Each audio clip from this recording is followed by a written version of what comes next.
Morning. Just like to echo what the other speakers have said about, being very delighted to be here this morning. It's been a great day so far. I've changed the title of my presentation. It was called Chasing the Game, Parking the Bus. You can cross that out. It's now called Goals Change Games. That's a sort of football cliche. It's like a meme. If you watch Match of the Day, Alan Shearer says it, virtually every week, goals change games. I don't know what he means by it. I don't know if he's talking about the effect of game state on attack. I doubt it. He probably means something different every time he says it. But it's not only him who says it. Managers say it, players say it, commentators say it. The special one says it. Games, that goal just going into half-time, it does change the complex of the game. They're going in 1-0 up, different. How did you feel that? Did it have the biggest impact on the game, or was it the 4-3-3 that changed the game? Goals change the game. It just seems like there's something missing at the moment. Can you put your finger on what it is? First off, coming away in Europe, we had possession, we were in control, as I said, but goals change games, and we scored the first one. And then we didn't probably react second half to well enough until then. Yeah, the moments were good, and goals change games, regardless of what anyone tells you. We had some, had we scored, then maybe the players relax a bit more and do things even quicker. If you could have perhaps started the game with the same intensity of the way you finished it, could it perhaps been a different result? Yeah, I thought the chance that we had after 5-10 minutes of the game, Jamie Murphy was kicked off the line. I think if that goes in, then it's a different game altogether. But goals change games. Questions? I think do they? This is what I want to look at. Do teams change what they do after a goal is scored? When they take the lead, when they fall behind? And do teams respond differently to goals? So these are the questions I'm going to look at. It's not a new question. You can find quite a lot has been written by bloggers. You may look at it in terms of something called game state, which is simply the current goal difference in a match. So you start off Team A and Team B, both in the game state of 0, then Team A scores, and so he goes to +1 and B goes to -1. Team B scores and they come back to 0, both of them, and so on. And in the analysis I'm going to call each of those blocks where things change a segment, and a segment has two characteristics. It's got a length, and it's got like a time. A position, so that this segment is later in the game, this segment is earlier in the game. These are people, bloggers, quite well-known bloggers, who've discussed the effect of game state on the pattern of play.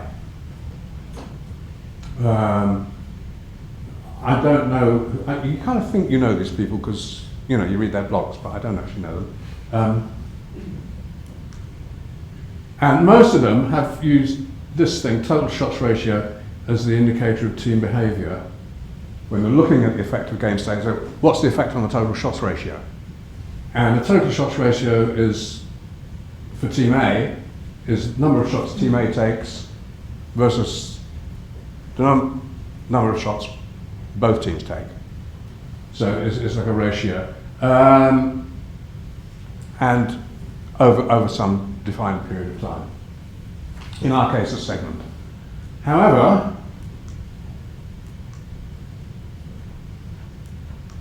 this is a typical sort of thing. This is not my graph, it's from 11B11, 11, Teg and 11.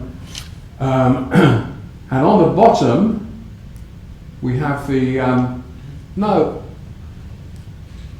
here we have the game state going from very negative game states, on the left-hand side, to positive ones on the right-hand side. So these are teams that are trailing, and these are teams that are leading, and up here we have this thing called the total shots ratio. And look at this curve, it's really weird. You get up to a point where you're one goal behind, and the total shots ratio comes to a peak. Okay? This is a very interesting curve.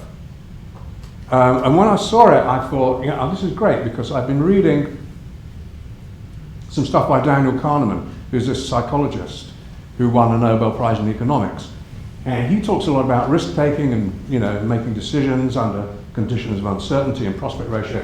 I thought, this could be because like the calculations when you're 1 goal behind are very different to when you're 2 goals behind. It might be worth taking certain risks when you're 1 goal behind, whereas if you're 2 goals behind, the calculations are kind of different. So I thought, well, this might be really fascinating. However, when I started to think about it a bit more, maybe the evidence isn't as good as it appears. For one thing, game state is confounded with the strength of the teams. So, see these negative game states here, they mainly happen to weak teams. Strong teams just don't go 4 or 5 goals behind, or even 3 goals behind. Or if they do, very, very rarely. And the positive game states, when you're leading, those are like strong teams. So as you come across from there to there, you're changing opposition team strength. Okay, so that's changing as well. And the reverse with the opposition strength. Another thing, elapsed time, the game states close to 0 happened earlier in the match. And venue. Teams tend to go behind when they're away, more than they do in front. And if you look at, just to show that, if you look at segments where the team is 2 or more behind, game states with -2 or fewer, 36% of those happen to home teams and 64% happen to away teams. So you've got a lot of things varying as you come across that graph from left to right. And so what I want to do is take out some of those factors and see what is the effect of pure game state unadulterated by those other things. Oh, and the other thing is that ratio, total shot ratio, it hides important information. If the ratio goes up, you don't know whether it's because team A has gone up, or team B has gone down, or team A has gone up, and team B has gone up, but not quite so much. So I didn't want to use a ratio, and the other reason I didn't want a ratio is because the distribution is horrible. That's the total shots ratio when we're looking at segments, and I can't model that. So I thought, well, right, let's just look at the number of shots per segment. That's easy, and that's straightforward. And that'll be my measure of pressuring the goal or attack intensity, whatever you want to call it. If you look at the distribution of that, because I'm going to need a distribution, because I'm going to do a parametric model here. First you think, right, it's going to be Poisson distribution, because it's like events. Turns out it's not. The blue line is the best fitting Poisson, and the vertical lines are the actual data, and that doesn't fit. And the reason it doesn't fit is because what's happening is that your segment ends when you score a goal. Okay, so you've got a number of shots that are unsuccessful and then one that's successful. And that's a well-known thing theoretically. It's called at least to a geometric distribution. And this is the fit to the geometric distribution, see? Much better fit, and the KS statistic for the geometric is much lower than the one for the best fitting Poisson, so that means it's a much better fit. So that's the distribution I'm going to use. So to sum up, I'm going to use number of shots as an indicator of pressure on the goal. I'm going to control for those confounding factors, and then what is the number of shots per segment going to depend on the actual length of the segment that we looked at. Obviously, the longer the segment is, the more shots likely to be there. The game state, I'm going to look at 5 levels, 2 or more behind, 1 or more behind, level, 1 in front, 2 or more in front. Going to use fixed effects for team and opposition. That'll take care of, the strength of the team, like baseline shooting levels. And the venue, we mentioned that has an effect on number of shots per segment. The elapsed time of whether the segment's late in the game or early in the game, that can have an effect on the number of shots. And then finally this thing, which the statisticians will recognize as an interaction term. And putting this in the model, allows me to determine whether the effect of game state on number of shots varies according to whether you're playing home or away. Okay? If that turns out to be non-significant, then it makes no difference. And then I'm going to have another model to add some more interaction terms, and if these are significant, these three at the bottom, that's going to allow me to say that the effects of game state vary by different teams. So different teams will respond differently according to what game state they're in. I do this regression model. I'm using Premier League matches in 2010 simply because those are the files that I had available. I have nothing against 2011, nothing against 2012. That's just what I had. And we look at sort of what happens in the model. The coefficient of game state is significant. It does have an effect on number of shots. And coefficient for 2 or more behind is positive, which means when you're 2 or more behind, you shoot more. When you're 2 or more in front, you shoot less. Venue, as we would expect, when you're at home, more shots. Lapse time later in the game, more shots. All these in the teams like Liverpool, Man City, more shots. Opposition, if you're playing against Southampton in 2013 or Man City, there'll be fewer shots per segment.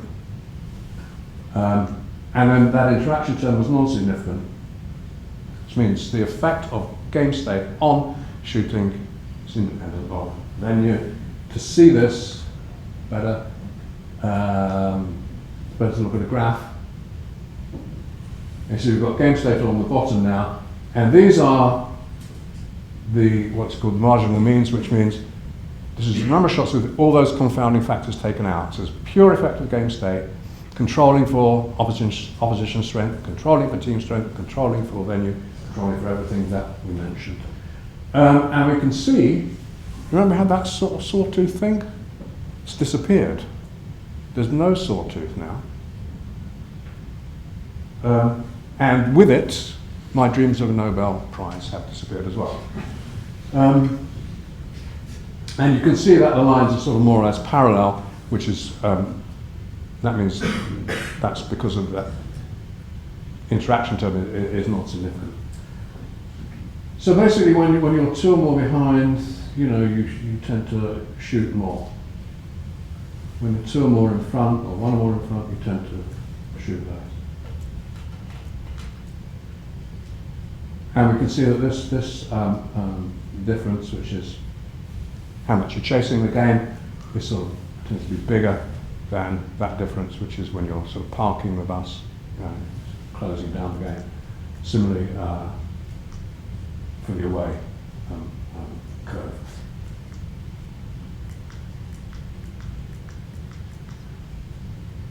Now I'm going to add those other effects, which look at the effects of which say whether there are differences between teams, and particularly those we got more or less the same coefficients for the other things, but these ones.